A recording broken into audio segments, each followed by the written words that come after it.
अवैध बांग्लादेशियों के खिलाफ पुलिस का एक्शन लगातार जारी है। दिल्ली, महाराष्ट्र, राजस्थान और गुजरात में बांग्लादेशी घुसपैठियों के खिलाफ पुलिस ने बड़ा एक्शन लिया। इन राज्यों में बड़ी संख्या में बांग्लादेशी घुसपैठियों को हिरासत में लिया गया। साथ ही अवैध निर्माण को ध्वस्त भी यहां पर कराया गया और दिल्ली पुलिस ने बांग्लादेशी घुसपैठ कराने वाले गैंग का भांडाफोड़ यहां पर किया है। तो बड़ी खबर इस वक्त आप तक बता दें। देखिए, अब कई सारे ऐसे बांग्लादेशी हैं जो अवैध तरीके से भारत में रह रहे थे, भारत के अलग अलग हिस्सों में रह रहे थे। कोई दिल्ली में रह रहा था, कोई राजस्थान में रह रहा था, इसके अलावा कोई पश्चिम बंगाल में, और अलग अलग जगहों पर ये छापेमारी यहां पर की गई है। जितने भी ऐसे लोग पाए गए हैं जिनके पास दस्तावेज नहीं थे, अवैध दस्तावेज थे, उनको यहां पर हिरासत में भी बाकायदा लिया गया है। और पहलगाम हमले के बाद भारत में अवैध रूप से रह रहे बांग्लादेशियों के खिलाफ ताबड़तोड़ एक्शन हो रहे हैं। इस बीच दिल्ली में एक ऐसे गैंग का खुलासा हुआ जो भारत में बांग्लादेशियों को बसाने के लिए बड़ा नेटवर्क चला रहा था, जिसके तार चेन्नई तक जुड़े थे।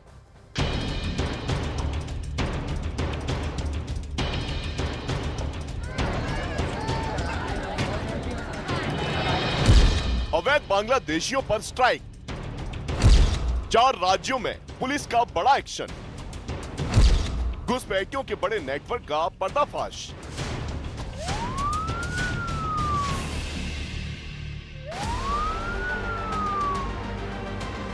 दिल्ली पुलिस ने एक बड़े ऑपरेशन में बांग्लादेशी घुसपैठियों को देश में बसाने वाले नेटवर्क का पर्दाफाश किया है।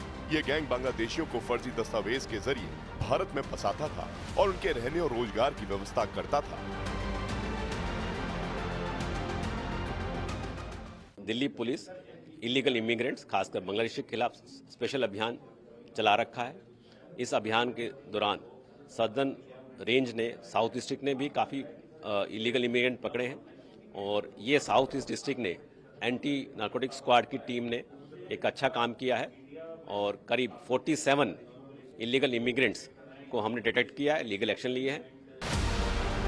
इस गैंग के तार दिल्ली से चेन्नई तक जुड़े हुए थे। पहले दिल्ली में मास्टरमाइंड चांद मियां समेत 6 बांग्लादेशी घुसपैठियों और 5 भारतीय एजेंटों को गिरफ्तार किया गया।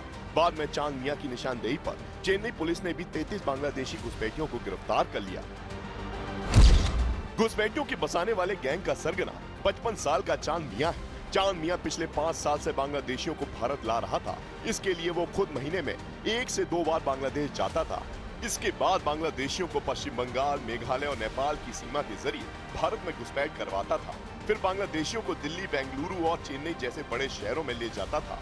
इस दौरान अवैध बांग्लादेशियों के फर्जी आधार कार्ड, पैन कार्ड बनवाए जाते थे। फिर भारत में उनसे मजदूरी, कूड़ा बीनने और कबाड़ उठाने जैसे काम करवाए जाते थे।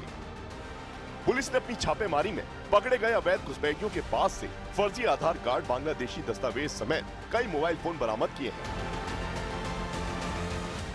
साउथ ईस्ट डिस्ट्रिक्ट की मैं बात करूं तो 75 से ज़्यादा हम लोग बांग्लादेशी जो हैं इलीगल माइग्रेंट्स हम लोग पकड़ चुके हैं। इस केस में हम लोग जो हैं अभी 47 हमने बांग्लादेशी जो हैं डिटेन किए हैं और अरेस्ट किए हैं और 5 जो हैं इंडियन हमारे जो इनके एजेंट्स हैं, जो यहाँ पे फैसिलिटेटर्स हैं, वो हम लोगों ने अरेस्ट किए हैं इस केस में।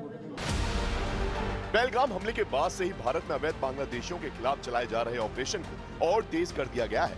उन्हें पकड़कर डिपोर्ट करने की तैयारी है। पुलिस ने देश के कई राज्यों में एक्शन लेते हुए कई बांग्लादेशी नागरिकों को हिरासत में लिया है। गुजरात में पुलिस ने घुसपैठियों पर एक्शन तेज कर दिया है। पुलिस हर जिले में संदिग्ध बांग्लादेशियों की पहचान कर रही है। राजकोट, वलसाड़ और मेहसाणा में पुलिस ने अभियान चलाया। गुजरात के राजकोट में अब तक 21 और वलसाड़ में 11 अवैध बांग्लादेशियों को गिरफ्तार किया गया है। राजस्थान के सीकर से पुलिस ने 18 अवैध बांग्लादेशियों को गिरफ्तार किया है। सीकर में जो बांग्लादेशी पकड़े गए हैं वो ईंट के भट्टे पर काम करते थे। पुलिस के एक्शन के बाद वो फरार हो गए, जिन्हें गौरक्षा दल के कार्यकर्ताओं की मदद से पकड़ा।